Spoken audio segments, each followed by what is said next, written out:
Hi everyone, my name is seanamomsen and I am back with a missing fingernail and a new tattoo and a touch-up of my old tattoo. And with today's video, I'm going to be talking about being someone's first, being a transgender woman and being their first sexual experience and relationship, albeit I haven't had many relationships. I've only had 2, and like I've said previously, the gag is that I didn't have those relationships when I had those relationships, I didn't identify as a girl. Like what? So jumping straight right into it, being his first experience, I'm going to talk as a straight trans woman. Being a man's first experience is good in some ways, in most ways.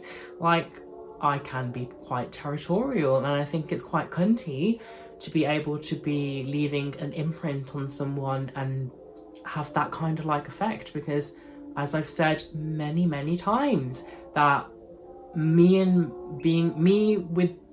being someone's first experience, they always tend to, at some point in their life, come back to me, message me, not all of them, but most of them, message me saying, oh my gosh, you've changed things for me, opened doors for me, made me realise that I behaved poorly. If they did behave poorly or basically used me for sexual experiences or whatever, and really enjoyed me physically, mentally, saw me as a woman. It was never the case of like they didn't see me as a woman, they couldn't get past that, I wasn't born one.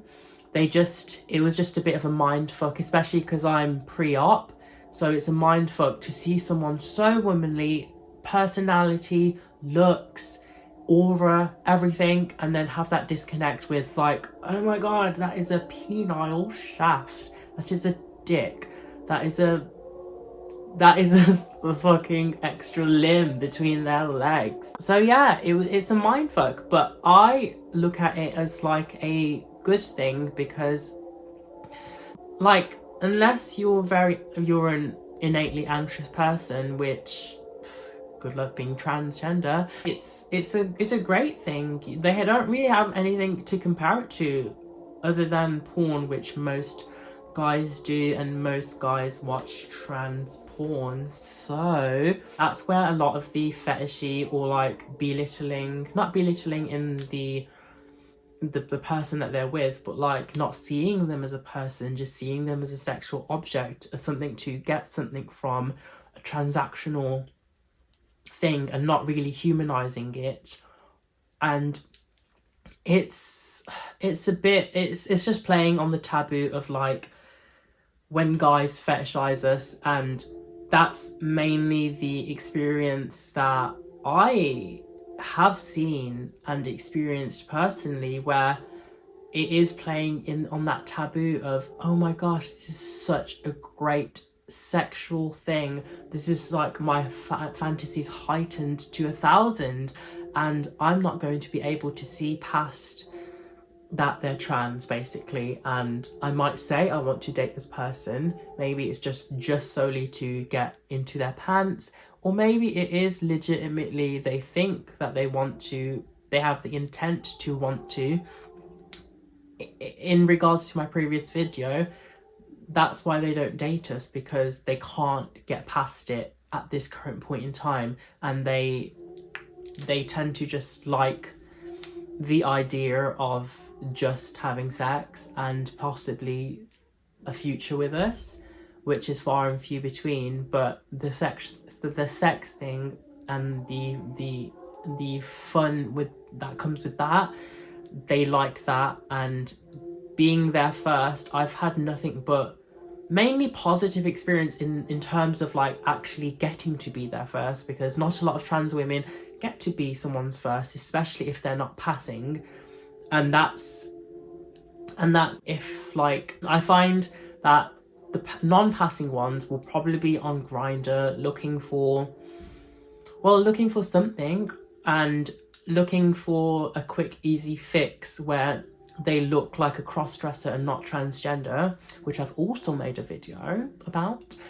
And yeah, that's why a closeted straight man, I need to stop saying straight man when I'm talking about trans women and straight people, because it's pushing the narrative of you're not straight when you're with a trans girl. So a man that's into women, me, that is afraid of what society thinks, is going to be on Grindr looking for something that he deems as, and society deems as, which is imprinted on his mind, isn't straight. So that's why he's trying to be low-key about it and look for the easy trans people that just want a quick one, a quickie. So those are going to be the cross-dressers, and then they're going to imprint on that straight guy's mind that that's what trans is, like this cross-dresser, this not passing person, this person that just wants a quick thing, a quick shag, a quick whatever, and not be treated as a human, which is maybe the narrative, and that's probably maybe the reason why we're treated so poorly.